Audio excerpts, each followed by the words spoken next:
Masayang araw mga bata! Kamusta kayo ngayon? Panibagong aralin na naman ang ating pag-aaralan at natitiyak kong marami na naman tayong matututunan. Samahan niyo ako, ang inyong guro sa kindergarten, si Teacher Jen.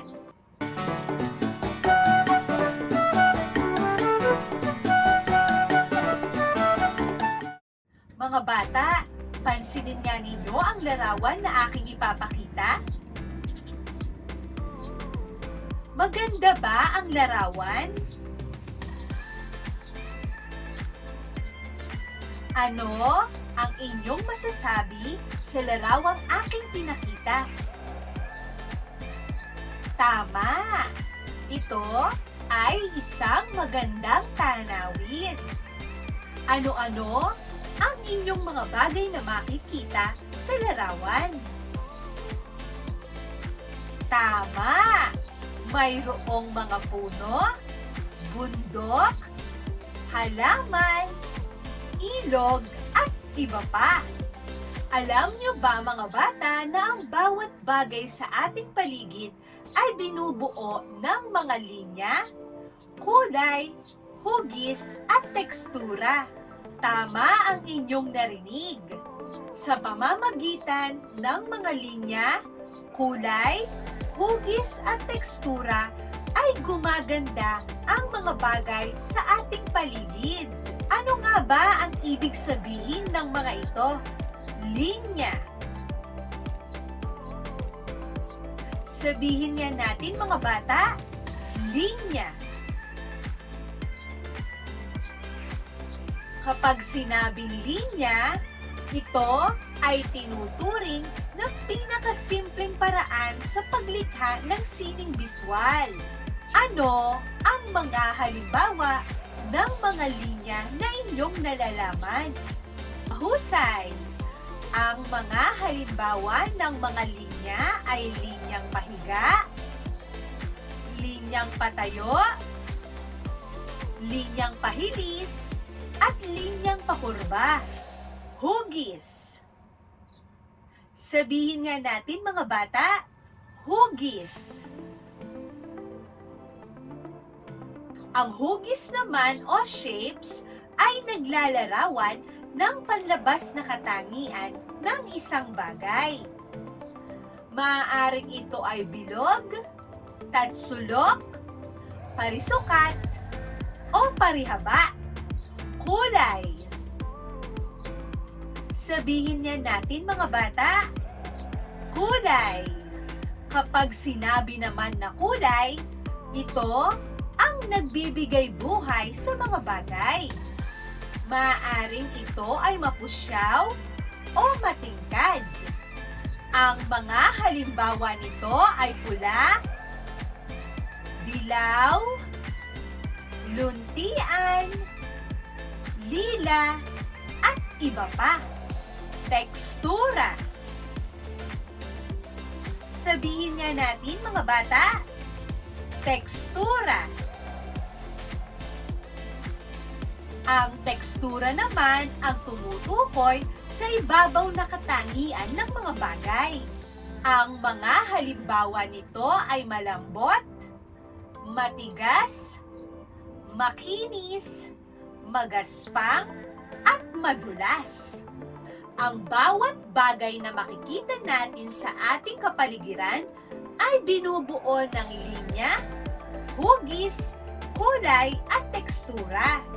Nakikilala natin ang mga bagay dahil iba-iba ang katangiang taglay nito. Ngayon ay ating bigyang pansin ang mga bagay na makikita natin sa ating kapaligiran.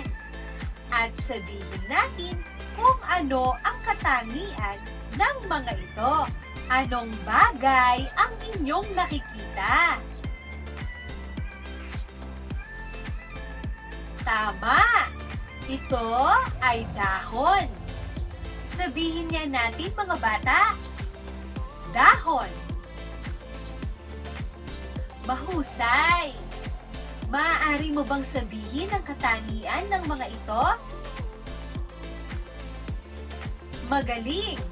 Ang dahon dahon ay kulay luntian o berde at ang tekstura nito ay makinis. Ano naman ang ipinapakita ng larawan? Tama! Ito ay mga burol.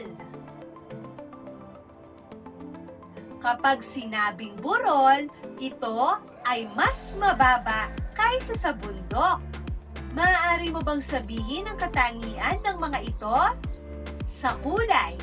Ano ang kulay na inyong nakikita? Mahusay! Ito ay kulay tsokolate o brown. Sa hugis naman, ano ang hugis nito?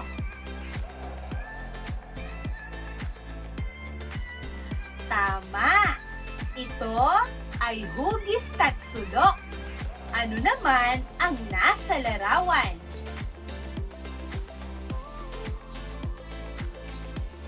Magaling! Ito ay ulap. Sabihin nga natin mga bata, ulap. Mahusay! Maaari mo bang sabihin ang katangian ng mga ulap? Tama! Ang ulap ay kulay puti at kung inyong titingnan at susuriin, ito ay mukhang malambot. Ano naman ang larawan na inyong nakikita? Mahusay! Ito ay puno. Sabihin nga natin mga bata, puno. Very good. Paano nyo naman ilalarawan ang katangian ng mga puno? Tama! Ang katawan ng puno ay binubuo ng dalawang linyang patayo. Kulay luntian o berde ang mga dahon nito. At magaspang naman ang tekstura ng mga puno.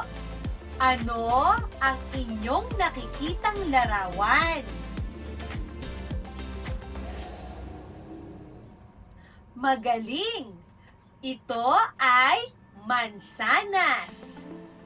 Sabihin nga natin, mansanas. Very good. Maaari mo bang ilarawan ang mansanas na ito? Sabihin mo nga ang kulay, hugis at tekstura nito. Magaling! Ito ay kulay pula, hugis puso, at makinis ang tekstura. Mga bata, ang mga bagay na nakikita natin sa ating paligid ay may mga iba't ibang katangian na nagbibigay ganda sa mga ito. Maging sa ating personal na kagamitan o mga gamit sa ating tahanan ay makikita natin ang pagkakaiba ng mga bagay-bagay ayon sa linya, hugis, kulay at tekstura. Lubusan pa nating pag-aralan mga bata ang mga ito. Magbibigay pa ako ng iba pang mga halimbawa. Salamin. Sabihin nga natin mga bata, salamin. Lahat tayo sa ating tahanan ay mayroong mga salamin. Maaari mo bang sabihin ang katangian ng mga ito? Magaling! Ang salamin ay makinis. Maaring ang hugis ng salamin ay biluhaba, parihaba, o bilog, gusali, o building. Sabihin nga natin mga bata, gusali, building. Very good. Nakakita na ba kayo ng gusali o building? Maaari mo bang ilarawan ang mga ito? Tama! Ito ay mataas.